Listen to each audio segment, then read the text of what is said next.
బంగ్లాదేశ్లో హిందువుల మీద అరాచకం అయితే జరుగుతుంది.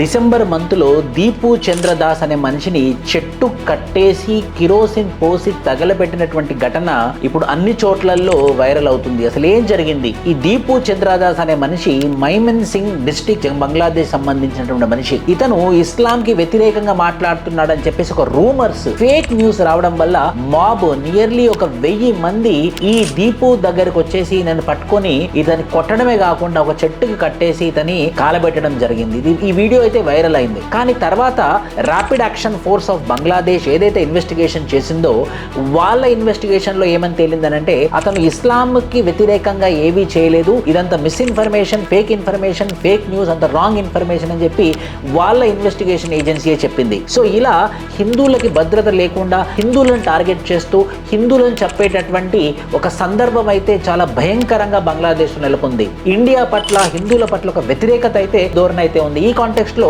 నిన్న కాజల్ అగర్వాల్ యాక్ట్రెస్ ఏమందానంటే ప్రతి ఒక్క హిందూ యాక్షన్ లోకి రావాలి, ప్రతి ఒక్క హిందూ జాగ్రత్తగా ఉండాలి, బంగ్లాదేశ్ లో అరాచకాలు జరుగుతుందని చెప్పేసి ఒక యాక్ట్రెస్ కూడా తన ట్విట్టర్ అకౌంట్ లో పెట్టడం జరిగింది. సో ఖచ్చితంగా బంగ్లాదేశ్ మీద ఒక ప్రెషర్ క్రియేట్ చేసి మన సెంట్రల్ గవర్నమెంట్ అక్కడ జరుగుతున్నటువంటి అరాచకాల మీద ఒక ఫుల్ స్టాప్ పెట్టాల్సిన అవసరం ఎంతైనా ఉంది. జై హింద్.